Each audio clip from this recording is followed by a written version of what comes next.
Welcome back दोस्तों। इस episode में मैं लास्ट वीक के major global events, corona virus पर एक अपडेट, मार्केट्स का performance, key economic data points और आने वाले वीक का मार्केट आउटलुक, ये सब कुछ कवर करूंगा। सबसे पहले कोरोना वायरस की बात करूं तो केसेस लगातार बढ़ रहे हैं और अभी तक दुनिया भर में करीब 78 लाख केसेस और 4.3 लाख डेथ्स हो चुका है। अमेरिका में करीब 21 लाख केसेस और करीब 1.17 लाख डेथ्स हो चुका है। नंबर ऑफ रिकॉर्ड केसेस आ रहा है पूरी दुनिया में और 12 जून को दुनिया भर में 1.42 लाख केसेस आया, जो काफी चिंता की बात है। यूएस के बाद ब्राजील, रशिया और इंडिया का पोजीशन है। 2 हफ्ते पहले इंडिया 8th पोजीशन पर था, आज 4th पोजीशन पर आ गया है। यूरोप में सबसे ज्यादा केसेस ब्रिटेन में हैं, उसके बाद स्पेन और फिर इटली। इंडिया में भी सिचुएशन चिंताजनक है। अब तक 3.2 लाख प्लस केसेस और 9,000 प्लस डेथ्स हो चुका है। हर एक हफ्ते 30% नई केसेस आ रहे हैं, मतलब एक महीने में नंबर ऑफ केसेस डबल हो जा रहा है। इंडिया में महाराष्ट्र, तमिलनाडु और दिल्ली 3 सबसे ज्यादा प्रभावित स्टेट्स हैं और करीब 11,000 से 12,000 नए केसेस हर एक दिन आ रहा है, जो काफी सीरियस मैटर है। साथ में WHO मतलब वर्ल्ड हेल्थ ऑर्गेनाइजेशन ने second wave of virus attack की बात की है, जो काफी सीरियस मामला है। ग्लोबल डेटा फ्रंट पे OECD मतलब organisation for economic cooperation and development एक ऑर्गेनाइजेशन है। इसके एक्सपेक्टेशंस के हिसाब से ग्लोबल इकोनॉमी 2020 में कम से कम 6% डीग्रोथ मतलब नेगेटिव ग्रोथ देखेगा। वर्ल्ड बैंक ने भी अपने लेटेस्ट फोरकास्ट में कहा है कि ग्लोबल इकोनॉमी 2020 में 5.2% घटेगा, जो वर्ल्ड का वर्स्ट कॉन्ट्रैक्शन होगा वर्ल्ड वॉर 2 के बाद। सारे ग्लोबल मार्केट्स में गिरावट देखी गई लास्ट वीक। यूएस मार्केट्स की बात करूं तो लास्ट वीक मार्केट्स ने शुरुआत में अच्छी तेजी देखी और नैस्डैक रिकॉर्ड लेवल पर ट्रेड करता देखा गया एट 10,086। लेकिन जब US federal reserve chairman Jerome Powell ने वेडनेसडे को यूएस इकोनॉमी को लेकर चिंता की बात की और कहा कि यूएस इकोनॉमी 2020 में 6.3% घट सकता है और अनएम्प्लॉयमेंट रेट 9.3% रह सकता है, तो इसका नेगेटिव असर मार्केट्स पे दिखा। इसके अलावा यूएस के कुछ स्टेट्स जैसे टेक्सास, कैलिफोर्निया, फ्लोरिडा और ह्यूस्टन से कोरोना वायरस की नई केसेस के बारे में भी रिपोर्ट्स आने लगी, जिसका असर भी नेगेटिव पड़ा मार्केट्स पे। एक और इंपॉर्टेंट न्यूज में यूएस का national bureau of economic research ने ऑफिशियली डिक्लेयर कर दिया कि यूएसए फरवरी से रिसेशन में चला गया था 128 मंथ्स के ग्रोथ के बाद। इन सब न्यूज से डाउ जोन्स में 5.5%, S&P 500 में 4.78% और नैस्डैक में 2.3% की गिरावट देखी गई लास्ट वीक। और जो CBOE विक्स है, जिसे फियर फैक्टर मेजर करते हैं, उसमें 47% की तेजी देखी गई और वो 36 पर ट्रेड कर रहा है। विक्स का ऐसा बढ़ना इन्वेस्टर्स के बढ़ते फियर को दिखाता है। यूरोपियन मार्केट्स की बात करूं तो इनमें भी काफी गिरावट देखी गई लास्ट वीक। यूरो स्टॉक्स, जो यूरोप के टॉप 50 कंपनी से बना है और जो यूरोप का बेंचमार्क इंडेक्स है, उसमें 6.81% की गिरावट देखी गई।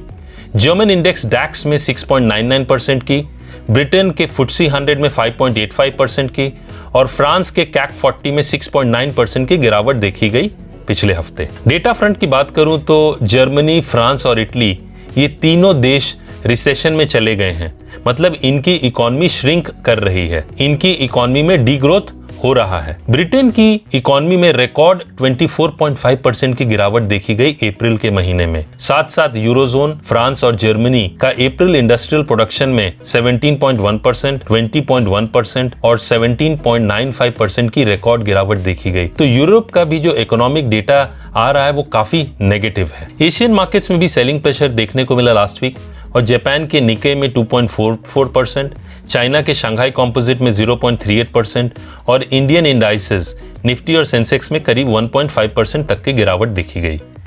एशियन डेटा फ्रंट पे एक तरफ चाइना के मई मंथ के ऑटो सेल्स में 14.5% की तेजी देखी गई, वहीं दूसरी तरफ जापान रिसेशन में चला गया जब Q1 में उसका इकोनॉमी 0.6% घट गया।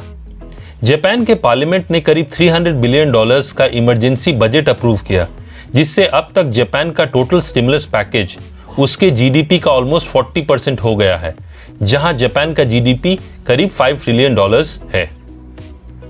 इंडिया की बात करूं तो एक तरफ वर्ल्ड बैंक ने 3.2% डीग्रोथ की बात की है 2020 में, वहीं S&P ग्लोबल रेटिंग एजेंसी ने 5% कॉन्ट्रैक्शन यानी डीग्रोथ की बात की है 2020 में।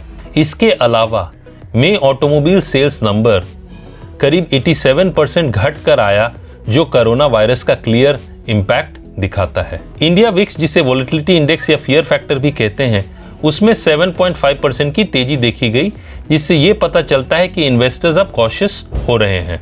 कमोडिटीज की बात करूं तो जहां एक तरफ गोल्ड में 3.2% की तेजी देखी गई, वहीं सिल्वर में मामूली 0.58% की बढ़त देखी गई।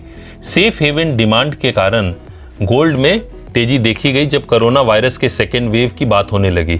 साथ साथ जब यूएस फेडरल रिजर्व चेयरमैन ने यह कहा कि यूएस के इंटरेस्ट रेट्स को 2022 तक जीरो लेवल्स पर रखा जा सकता है, तो इसका भी पॉजिटिव असर गोल्ड प्राइसेस पर देखा गया। क्रूड ऑयल प्राइसेस की बात करूं तो last week crude oil prices में 8.32% की गिरावट देखी गई। इसके 3 कारण थे, एक तो प्रॉफिट बुकिंग, दूसरा यूएस का weekly crude oil inventory data काफी बढ़कर आया, जो 5.72 मिलियन बैरल्स था, जिसका नेगेटिव असर क्रूड ऑयल प्राइसेस पर दिखा। साथ साथ सऊदी अरेबिया के एनर्जी मिनिस्टर ने लास्ट मंडे ये स्टेटमेंट दिया कि सऊदी अरेबिया, कुवैत और अरब एमिरेट्स जुलाई में 1.18 मिलियन बैरल्स प्रोडक्शन कट नहीं करेंगे, जैसा उन्होंने जून में कट किया है। तो fears of over supply, second wave of corona virus attack, slow down on lockdown relaxation, इन सब का नेगेटिव असर दिखा कच्चे तेल के प्राइसेस पे लास्ट वीक। करेंसी फ्रंट पे रुपया डॉलर के अगेंस्ट शॉर्ट टर्म में साइडवेज ही ट्रेड कर रहा है और रेंज 75 और 76.4 के बीच में ही देखा जा रहा है।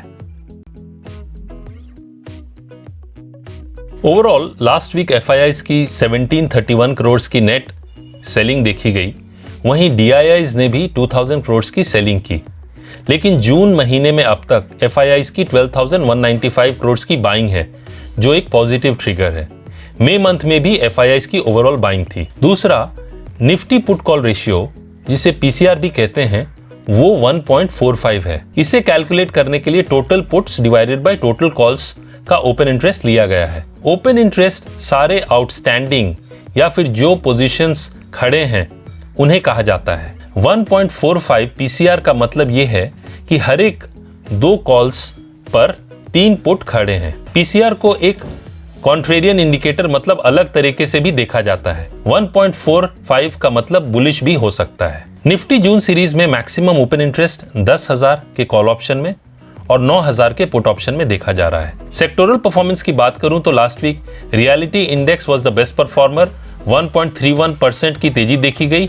वहीं media index was the worst performer, जिसमें 7.3% की गिरावट देखी गई थी। आने वाले वीक में जो की ग्लोबल इवेंट्स हैं, उनमें मंडे को इंडिया का अप्रैल मंथ का होलसेल प्राइस इंडेक्स, जिसे WPI भी कहते हैं, ट्यूसडे को जापान का इंटरेस्ट रेट डिसीजन और मॉनेटरी पॉलिसी, साथ ही यूएस का मई महीने का कोर रिटेल सेल्स डेटा और जर्मनी का जून का ज़्यू सेंटीमेंट इंडिकेटर रिलीज होगा। इसके साथ वेडनेसडे को ब्रिटेन और यूरोजोन का मई मंथ का inflation data, bank of England का मॉनेटरी पॉलिसी और इंटरेस्ट रेट डिसीजन, और थर्सडे को US weekly jobless claims data और Philadelphia Fed manufacturing index for June, ये डेटा रिलीज होंगे, जिनका मार्केट्स पे एक असर देखने को मिलेगा। साथ साथ कुछ की इंडियन कंपनीज जिनके क्वार्टरली अर्निंग्स रिपोर्ट आने वाले हैं, उनमें मंडे को टाटा मोटर्स और इंप्रेस गैस, ट्यूसडे को इप्का लैबोरेटरीज, वेडनेसडे को पिडलाइट और नेटको फार्मा और फ्राइडे को रैमको सीमेंट और LIC हाउसिंग फाइनेंस